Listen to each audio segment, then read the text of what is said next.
Assalamualaikum warahmatullahi wabarakatuh. Selamat pagi anak-anak semua. Nah, pada pagi ini kita akan masuk pada KD pembelajaran baru dengan judul Sebaran dan Pengelolaan Sumber Daya Alam. Sebelum kita melanjutkan materi, alangkah lebih baiknya anak-anak semua untuk menonton video berikut ini. Selamat menyaksikan.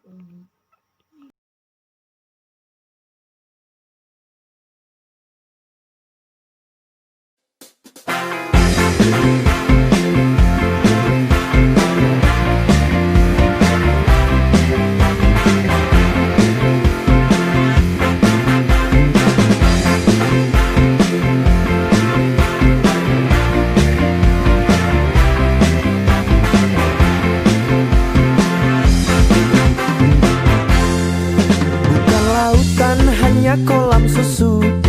Kail dan jala cukup menghidupimu. Tiada badai, tiada topan kau temui. Ikan dan udang menghampiri dirimu.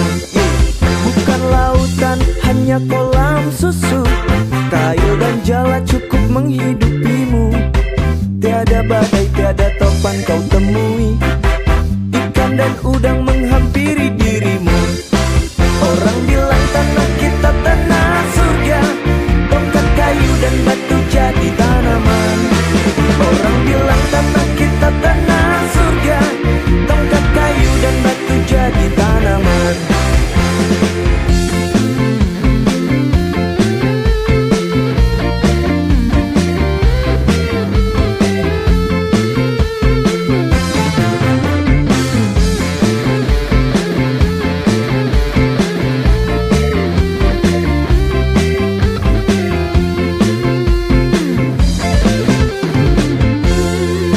Bukan lautan, hanya kolam susu.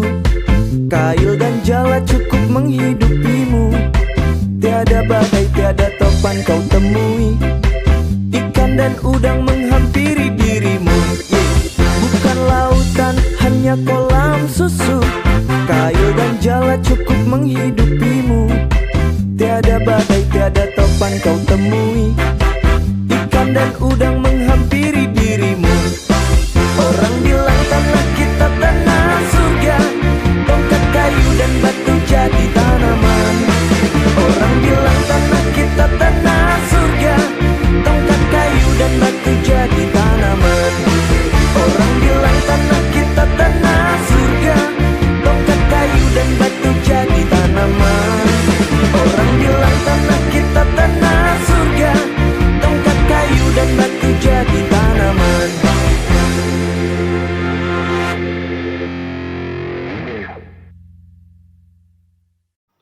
Nah, setelah Ananda menyaksikan video tadi, pernahkah Ananda berpikir seberapa kaya sih negeri kita ini atau negeri Indonesia ini?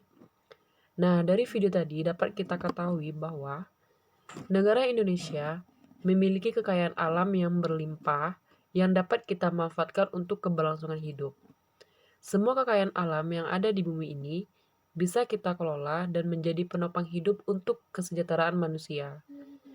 Indonesia memiliki beragam flora dan fauna di setiap daerah. Kekayaan alam itulah yang kita sebut dengan sumber daya alam atau SDA.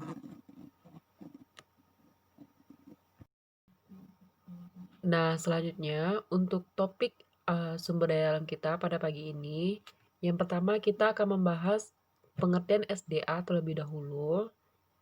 Yang kedua, jenis-jenis sumber daya alam berdasarkan pembentukan dan sifat kelestariannya. Yang ketiga, jenis-jenis sumber daya alam berdasarkan potensi. Yang keempat, jenis-jenis sumber daya alam berdasarkan jenisnya. Yang kelima, jenis-jenis sumber daya alam berdasarkan nilai kegunaan. Selanjutnya, yang terakhir, jenis-jenis sumber daya alam berdasarkan tujuan.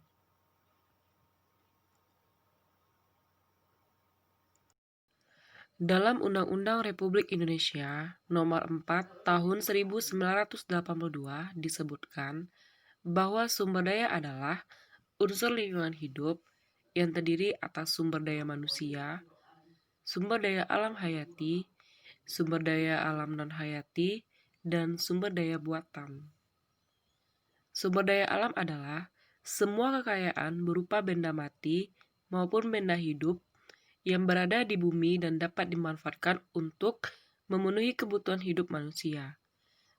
Pengertian sumber daya alam ditentukan berdasarkan kegunaan bagi manusia.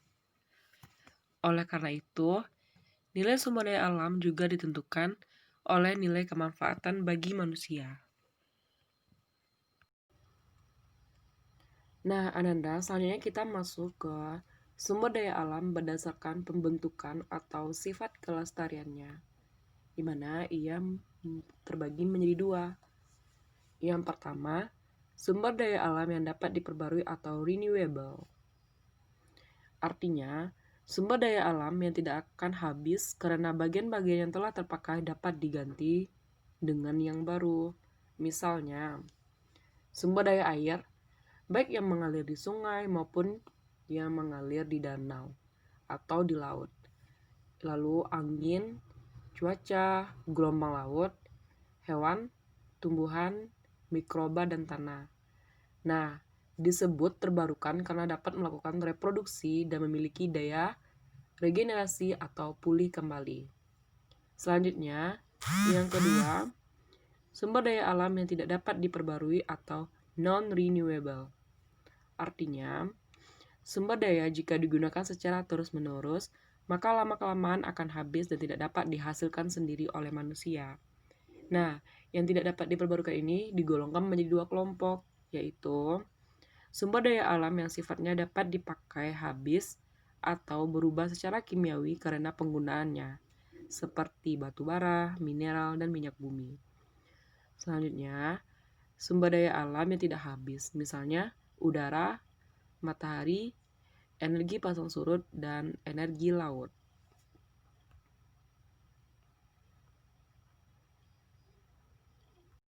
Nah, selanjutnya kita masuk ke jenis-jenis sumber daya alam berdasarkan potensi. Nah, untuk berdasarkan dari jenis potensi ini, ia terbagi menjadi 5. Yang pertama, sumber daya materi. Merupakan sumber daya alam yang terbentuk materi yang dimanfaatkan oleh manusia adalah materi sumber daya alam itu sendiri. Contohnya, mineral magnetit, hematit, limonit, siderit, dan pasir kuarsa yang dapat dilebur menjadi besi atau baja yang digunakan untuk memenuhi kebutuhan manusia.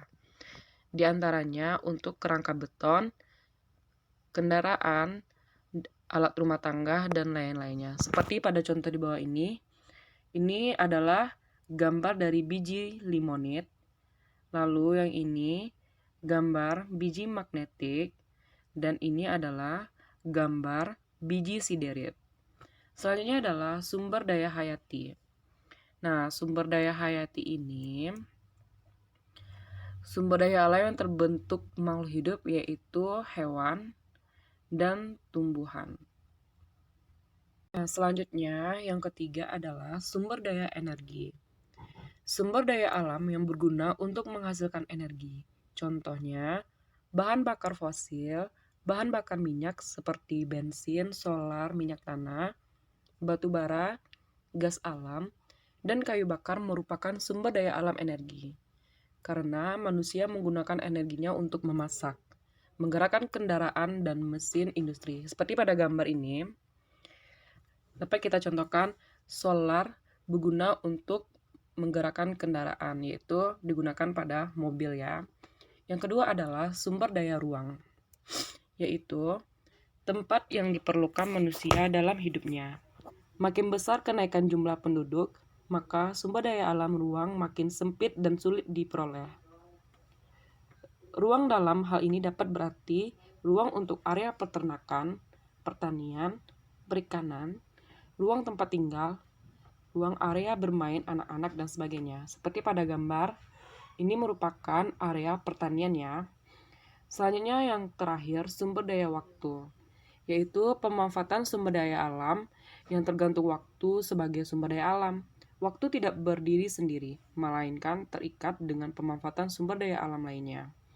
Misalnya, air sulit didapatkan pada musim kemarau, sehingga perkembangan tanaman pertanian terganggu.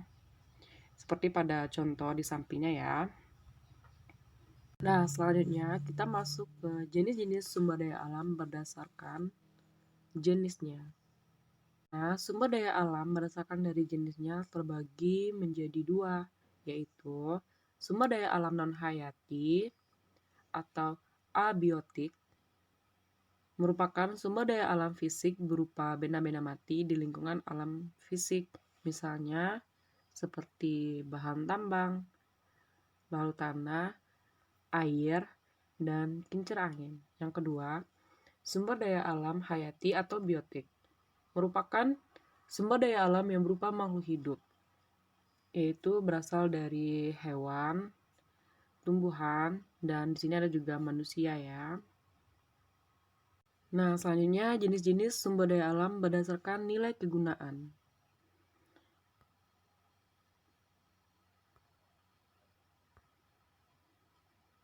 Yang pertama, sumber daya alam ekonomis tinggi, yaitu cara mendapatkannya memerlukan biaya yang besar. Lalu yang kedua, sumber daya alam ekonomis rendah, yaitu cara mendapatkan bis dengan biaya yang cukup murah. Selanjutnya yang terakhir, sumber daya alam non-ekonomis, yaitu cara mendapatkannya tidak memerlukan biaya. Selanjutnya, jenis-jenis sumber daya alam berdasarkan tujuan. Nah, untuk tujuan, sumber daya alam ini dibedakan atas 3 jenis. Yang pertama, sumber daya alam bahan industri adalah sumber daya alam yang umumnya digunakan sebagai bahan dasar atau bahan baku industri. Misalnya, tanah liat, balerang, dan lain-lain. Yang kedua, sumber daya alam bahan pangan adalah sumber daya alam yang digunakan sebagai bahan pangan baik langsung maupun melalui pengolahan terlebih dahulu, misalnya padi, jagung, dan kedelai. Yang terakhir, sumber daya alam bahan sandang, yaitu sumber daya alam bahan sandang adalah sumber daya alam yang dapat digunakan sebagai bahan baku pembuatan sandang, misalnya sutra dan kapas.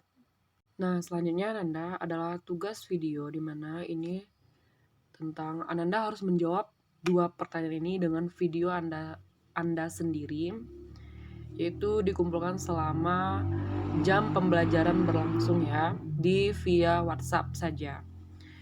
Yang pertama itu, perhatikan terlebih dahulu gambar pertambangan mineral di Nusa Tenggara. Nah, jadi berdasarkan gambar tersebut, ungkapkan pendapat Anda melalui video Anda sendiri. Bagaimana pengaruh pertambangan terhadap kondisi lingkungan sesuai dengan pembangunan Indonesia. Lalu yang kedua adalah sepenggal lirik, yaitu bukan lautan hanya kolam susu. Kail dan jala cukup menghidupimu. Tiada badai, tiada topan kau temui, ikan dan udang menghampiri dirimu. Orang bilang tanah kita tanah surga, tongkat kayu dan batu jadi tanaman. Nah, dari lagu tersebut menjelaskan katanya, Indonesia kaya akan bahkan lebih banyaknya sumber daya alamnya dibandingkan dengan negara Jepang. Tapi, mengapa penduduk Indonesia masih banyak yang miskin? Sedangkan Jepang, penduduknya lebih maju walaupun sumber daya alamnya sedikit. Nah, tugas kedua ini dijawab dengan video ya. Nah, Ananda, untuk pagi ini sampai di situ materi kita. Semoga Ananda semua paham dan jangan lupa tugasnya ya selama jam pembelajaran berlangsung. Kalau ada kata-kata Ibu yang salah, mohon maafkan. Jika ada yang tidak mengerti atau tidak paham, ditanyakan saja. Nah, Ibu tutup dengan Assalamualaikum warahmatullahi wabarakatuh dan terima kasih atas perhatiannya.